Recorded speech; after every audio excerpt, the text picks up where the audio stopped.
Ministerio Gracia y Cruz presenta Pensando las Escrituras. Comparte Víctor Bascuñán Carrasco, ministro del Evangelio. Explicando el Evangelio. El Evangelio se manifiesta en nuestra vida. El Evangelio viene a nuestra vida como un milagro de Dios. El Evangelio viene desde la sobrenaturalidad, desde la infinidad y desde la eternidad del Dios grande, misericordioso, eterno, y afecta la temporalidad y la naturalidad del hombre. El Evangelio es la respuesta divina a toda la problemática del ser humano. El Evangelio es la intervención soberana de Dios en la vida del hombre caído, perdido y totalmente separado de Dios. El Evangelio es Cristo viniendo, no es el hombre yendo donde Dios. El Evangelio no solamente, querido amigo, querido hermano, vamos a decir que es el poder de salvación o para salvación. Tampoco solamente lo vamos a limitar a decir que es el plan de Dios para salvar al hombre. El Evangelio es mucho más que esto. El Evangelio es la encarnación de Cristo. Cómo Cristo viene sobrenaturalmente y Él se encarna en un hombre como usted y como yo para identificarse con usted y conmigo. El Logos de Dios, la segunda persona de la Trinidad, se hace hombre. Y esto es necesario que quede claro. Jesucristo es 100% Dios y 100% hombre. Jesucristo es perfectamente Dios y perfectamente hombre. El Evangelio no soslaya la encarnación de Cristo. Todo aquel que se atreve a decir que Cristo no es Dios, lamentablemente, según el apóstol Juan en su carta, él dice que el que no confiesa que Jesucristo ha venido en carne, el tal es del anticristo, el tal no tiene a Dios. Y el espíritu que lo gobierna es el espíritu del anticristo. Entonces, el Evangelio no soslaya, no deja fuera la encarnación de Cristo, porque este es el primer punto del Evangelio. La encarnación de Cristo, la vida, obra y milagros de Cristo. Yo no puedo conocer al Cristo que murió en la cruz del Calvario, una muerte vicaria, una muerte sustituta, si yo no conozco las implicancias de su vida perfecta, de su vida sin pecado, de su vida sin maldad, de su vida sin nada que opacara la excelencia de su gloria, que opacara la perfección de su sustancia. Él es el ser más extraordinario que ha pisado la tierra. Él es el ser más perfecto y más inocente que ha pisado la tierra. ¿Y por qué es necesario esto? Para que usted entienda la significancia de la muerte de Cristo en la cruz. Ese es el segundo punto. El tercer punto del Evangelio es la muerte vicaria de Cristo en la cruz. Y es el clímax del Evangelio. Es el clímax de esta intervención de Dios sobrenatural en la temporalidad humana. ¿Por qué lo digo de esta manera? Porque es una intervención de Dios. Porque el hombre no tenía cómo ir a Dios. El hombre estaba separado de Dios, está separado de Dios, está lejos de Dios. No tiene nada en sí mismo con que puede ir a Dios. La meritocracia cae al suelo porque lamentablemente el hombre es un pecador en teoría y en práctica. El ser humano está separado de Dios, el ser humano es enemigo de Dios, el ser humano no quiere hacer la voluntad de Dios y no puede hacer la voluntad de Dios. El ser humano no busca a Dios. Eso dice Romanos capítulo 3 versículo 11. El hombre está incapacitado, está inhabilitado para ir a Dios porque está en una condición depravada, lejos, caída, corrupta totalmente, y es la intervención de Dios por medio de esta gracia libre, soberana, que viene y afecta la temporalidad del ser humano allí en sus tinieblas. Por eso que Cristo tiene que morir una muerte vicaria, una muerte sustituta. Él tiene que ocupar tu lugar en la cruz, porque la cruz no estaba hecha para Él, porque insisto, la encarnación de Cristo dice que Él es el ser más perfecto que ha pisado la tierra. La vida y la obra de Cristo, los milagros de Cristo, hacen un seguimiento de la vida de Cristo, nos vamos a mostrar el ser extraordinario que es el Señor Jesús, sin pecado, sin engaño, sin imperfección alguna. Y es este ser que tiene que subir a la cruz como un cordero, perfecto, a morir una muerte vicaria, una muerte sustituta, a morir en tu lugar en la cruz. El cuarto punto es la resurrección de Cristo.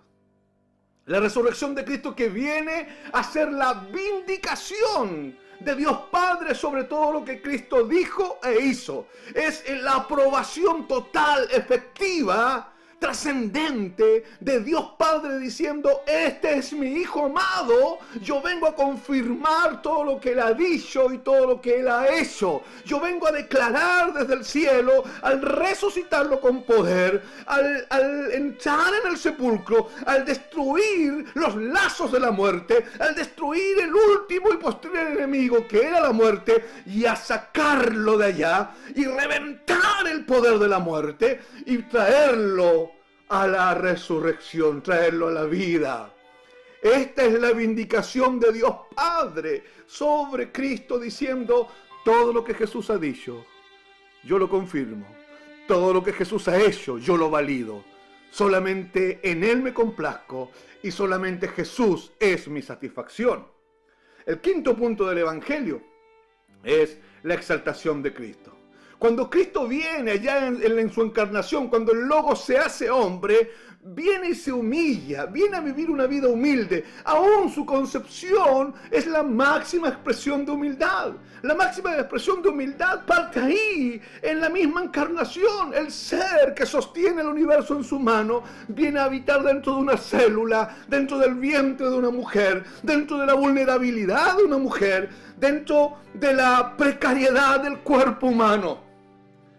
Y se hace hombre y sube a la cruz como hombre, siendo 100% Dios y 100% hombre.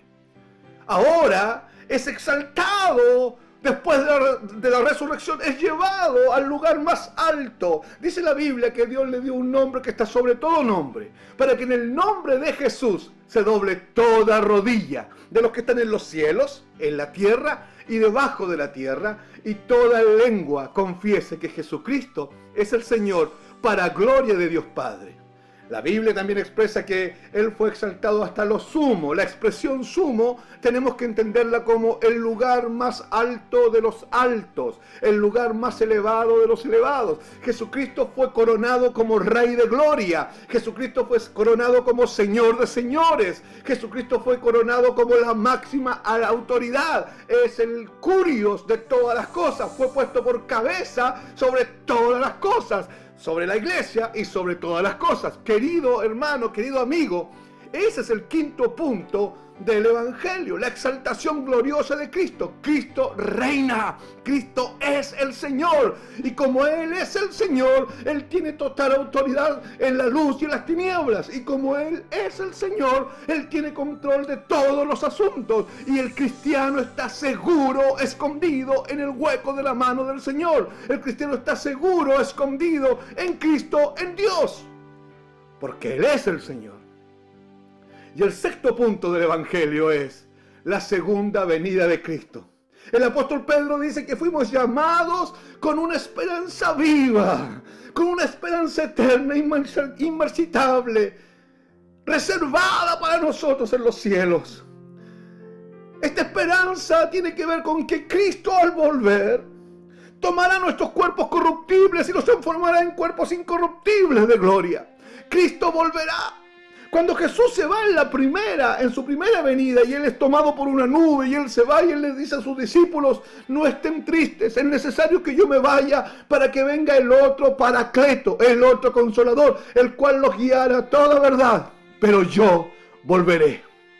Pero yo volveré. Esta expresión, pero yo volveré, ha sonado durante 20 siglos, y los cristianos de todas las épocas han cerrado sus ojos y han ido a la tumba creyendo en su corazón que el Señor Jesucristo un día volverá. Está escrito allá en Apocalipsis que un día el cielo se abrirá, y desde el cielo, en medio de las nubes, vendrá uno montado en un caballo blanco.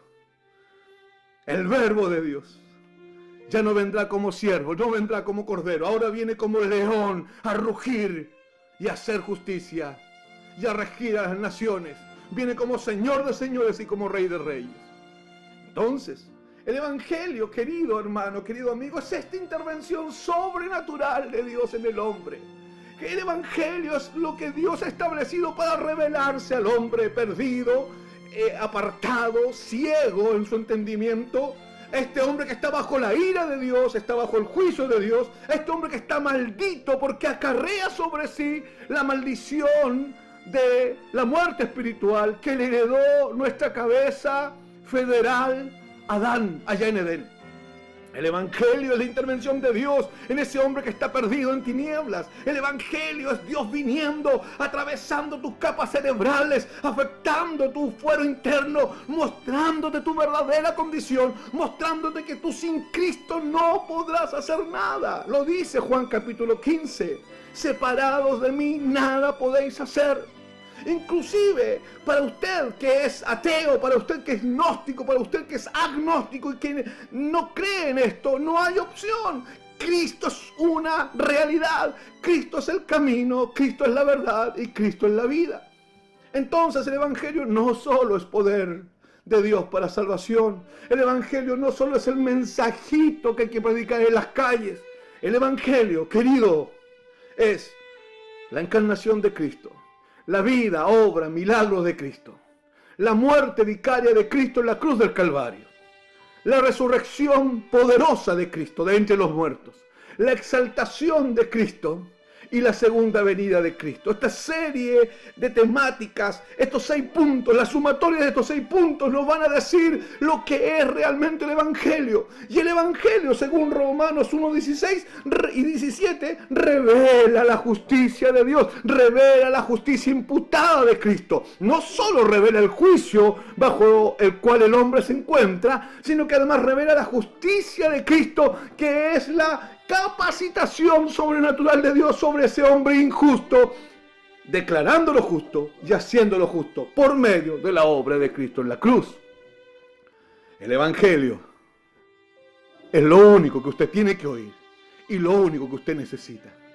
Por eso Pablo dice, no me avergüenzo del Evangelio, porque el Evangelio es poder, dunamis, dinamita, poder de Dios para salvación.